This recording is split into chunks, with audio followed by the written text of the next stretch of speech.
So what do we do when there's a questionable call? We go to Twitter. See, was the penalty call on Virgil van Dijk correct? Kidding me? Look, 60% of people almost are saying no. Ale, should this even be a debate? No. It is 100% a penalty. The argument that is being made out there is that, well, he doesn't know that Lamela is behind him. Well, it's his responsibility to know. He's got to have awareness as to what is around him. He takes a full swing, and that full swing takes Lamela down. Yes, does Lamela draw the foul? Yes, he does. But there's no question in my mind this is a penalty. Now, the other question is whether Lamela was in an offside position. But that's a different discussion. If we're talking about Van Dijk's tackle on Lamela, 100% a penalty. Shaka, how come 60% of people say not a penalty? Because there are 60% of our respondents are Liverpool fans. That's my only assumption. They're not just fans; it's other pundits. Look, if you take the incident on its own for what it is, this is beyond question. That is a penalty. That's not the debate. The only debate to be had here is should the flag have gone up for Lamela being offside, as Ali rightly points out.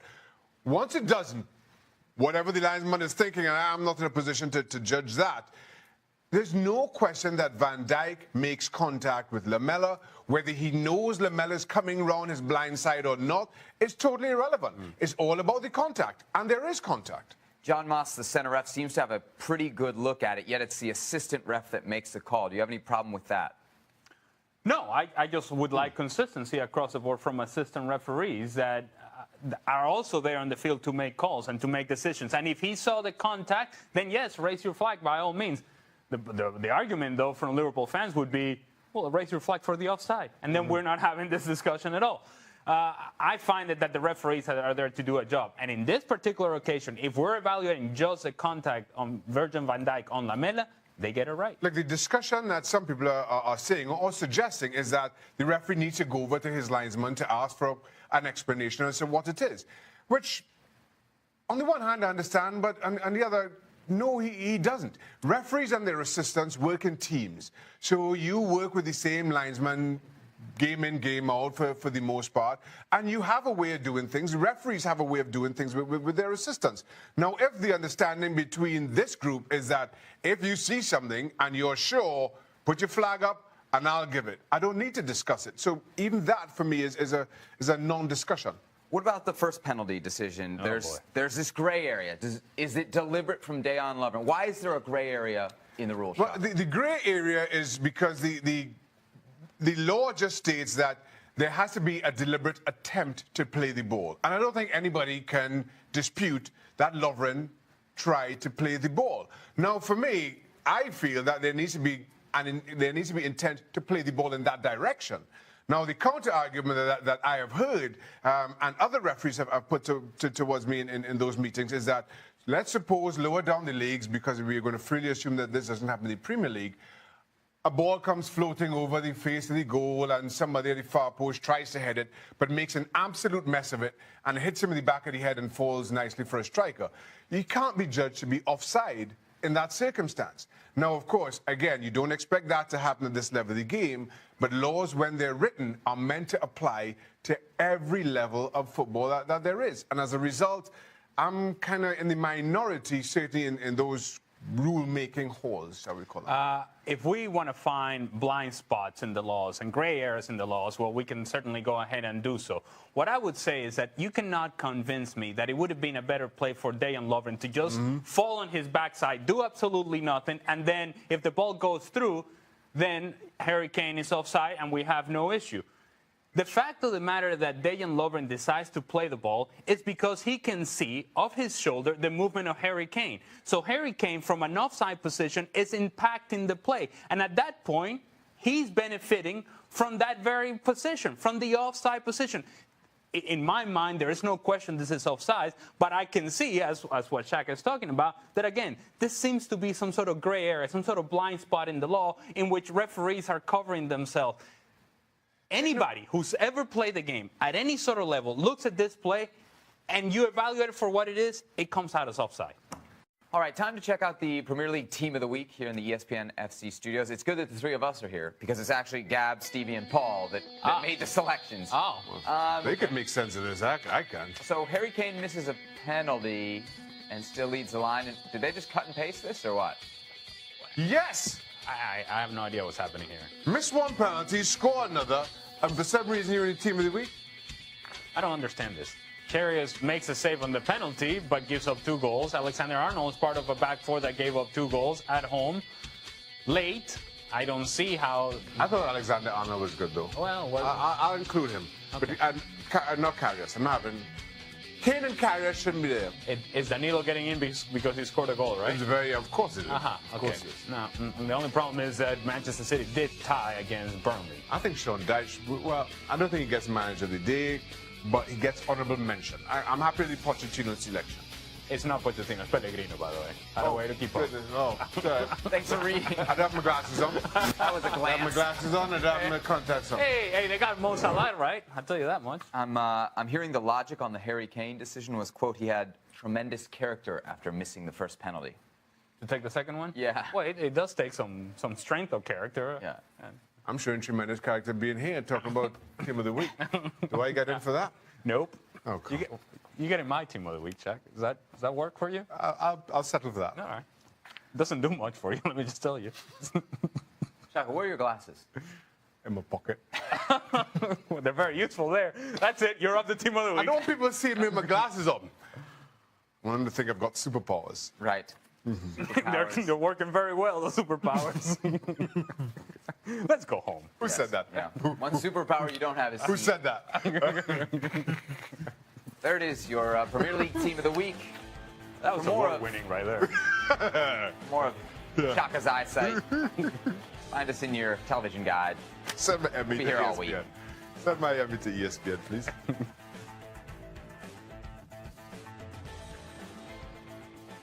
Was this more about how bad Everton were or how good Arsenal was? There's no question that Everton were bad, but let's give credit to Arsenal. They did look good.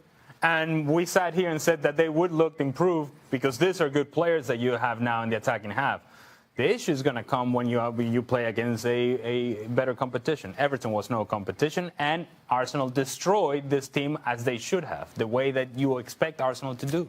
But it's exactly the kind of start Arsenal wanted to have with their new signings, and they look very good indeed.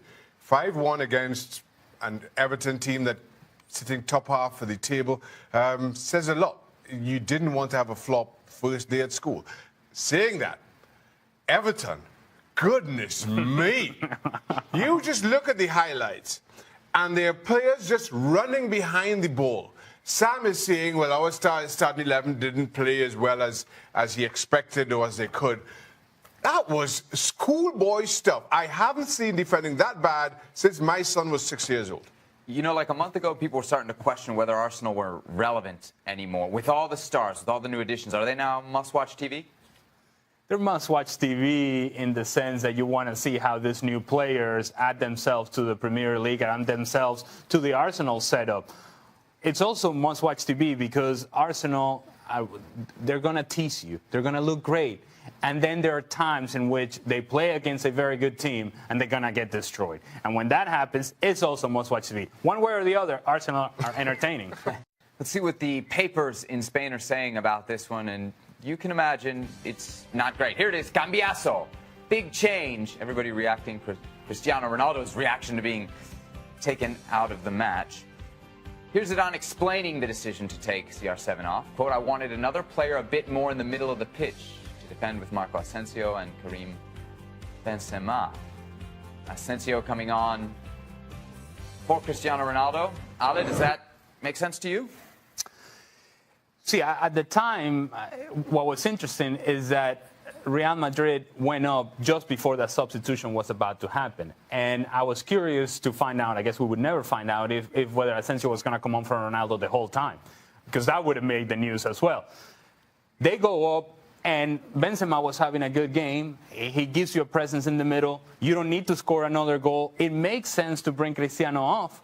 You keep it 2-1, and we have no issues. The problem is that Real Madrid is so nervous defensively now that you don't keep possession of the ball in midfield, and you make mistakes in the back, and then it's 2-2, and now we're asking all the questions. What about the reaction from Ronaldo? We see the eyebrow raise as he walks past it on.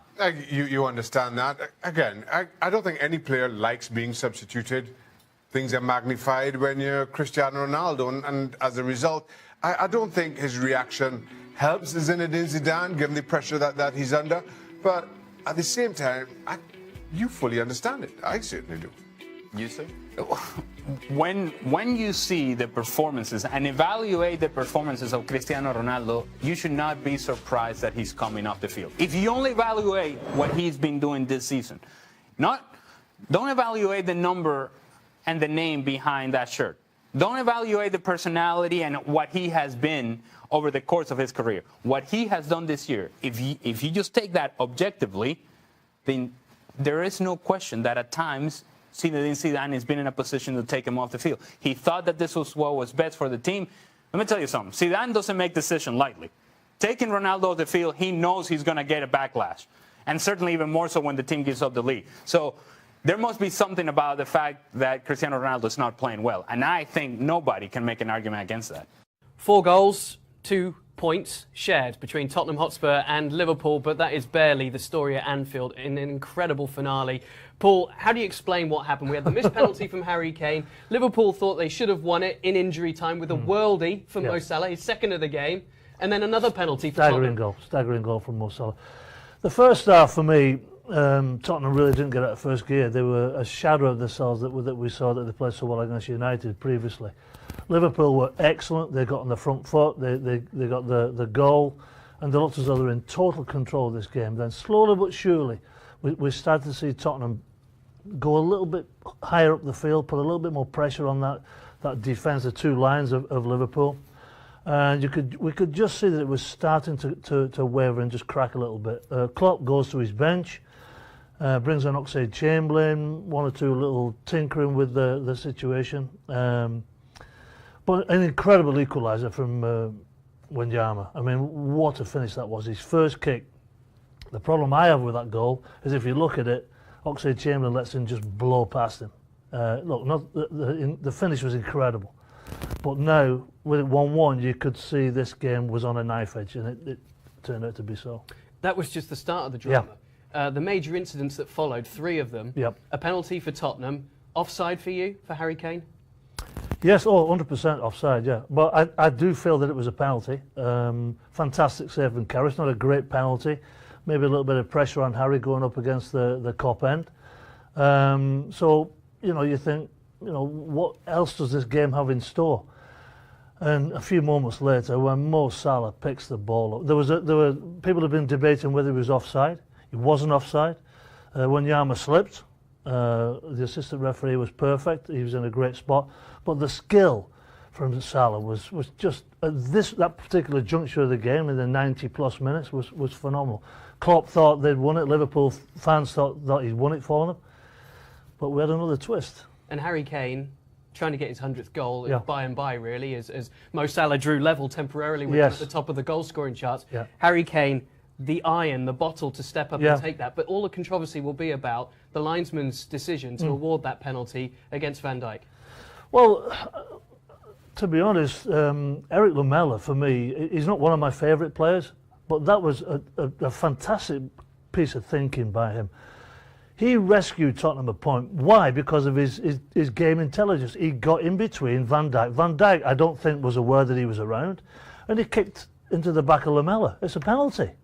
And the assistant referee was right. Nobody in Liverpool wants to hear that, but if they really sit down in the cold light of day tomorrow, say, you know what, he's kicked him up the backside. If that's anywhere else in the field, it's a foul. So it's a penalty. And I'll tell you what, for Harry Kane to step up, as we said earlier, he missed one in front of the Kop, to step up again for his 100th goal in front of the Kop, he buried it unbelievably well. And was it a fair result? First half, Liverpool were hands down the best side, but credit Pochettino, credit the Tottenham lads. They pushed Liverpool really hard at the end, but what an unbelievable advert for the game that was. Both sides only take a point out of it. Seems unfair, really. But what will both sides really, just briefly, what will they have learned from it? I just think that Pochettino has got to instill in his side that we can't just turn up for periods of games. When you're playing the top sides, the top sides are going for second, third, and fourth. It's as simple as that. The top sides have got to come to play for 90+. You can't just put a half a shift in. He will be instilling that in him. I think Klopp will look at his tactical changes, because I think he should have took Firmino off. Firmino is a sensational player. He's a focal point in that Liverpool attack. Whatever they do, when they press in high, whether he's holding the ball, whatever he's doing, he's the focal point. And I just thought he was losing, you know, a little bit of gas. And in the end, Oxlade-Chamberlain was a great sub coming on, right in the engine room, right where Tottenham were in the ascendancy. And I just think maybe he can be a little bit more aware of his changes at vital stages of the game. Okay, well, it may not have done so much in terms of the Premier League table, in terms of where these sides now sit. But of course, we've got Chelsea against Watford to come on the Monday as well. We'll see if the top four picture looks any clearer. But from Anfield, an incredible finale finishes Liverpool 2, Tottenham Hotspur 2. Barcelona rested Leo Messi for the first time in La Liga this season amidst a deluge in Spain as he took on the derby rivals, Espanyol. They played them in the Copa del Rey recently. This was a real battle, a real throwback with the conditions. Puddles everywhere. Yeah, well, to be fair, I thought it was going to be called off. I mean, especially when Espanyol went a goal up, I thought, OK, the referee's called this off. Because it was difficult. The conditions were difficult. The ball wasn't rolling. It was sticking. But as you say, Barcelona just about fine enough. When the great man came on, 59 minutes, ironically, Espanyol scored. But when the service was there, when the ball was required to be pumped into the box on the free kick, it was an unbelievable pace on the ball at the right height, and Piqué very aggressively attacked the ball and put the ball in the back of the net for a 1-1. And you could see it was basically going nowhere because the conditions were really, really bad. But so it wasn't a true test of either side, to be honest. And really, Piqué's drawn a lot of criticism from some for some of his comments about Espanyol, particularly. Obviously, there's a lot of there's a lot of needle there. He had an interesting game, didn't he? Missed his clearance for the headed goal, and then scored one himself. Exactly. When the ball came in the box, I think most normal central defenders would have headed the ball away. It was a fairly simple header, but he decided to do, I don't know what you would term it, like a karate kick. He got his leg up really high, missed the ball. And it looked like a fantastic ball in, but it should have been quite easily cleared by him. So he resolved himself and to get the equaliser, but it wasn't a very good goal. To be honest, tempers were flaring a little bit towards the end. There was a little bit of nasty stuff. Titi got himself involved after the final whistle, but it all sort of calmed down. But it's understandable because it's a local derby. Yeah, they'll take that, take a point. It's only their fourth draw of the season, and obviously winning the other games, they still have a very healthy lead. But with the two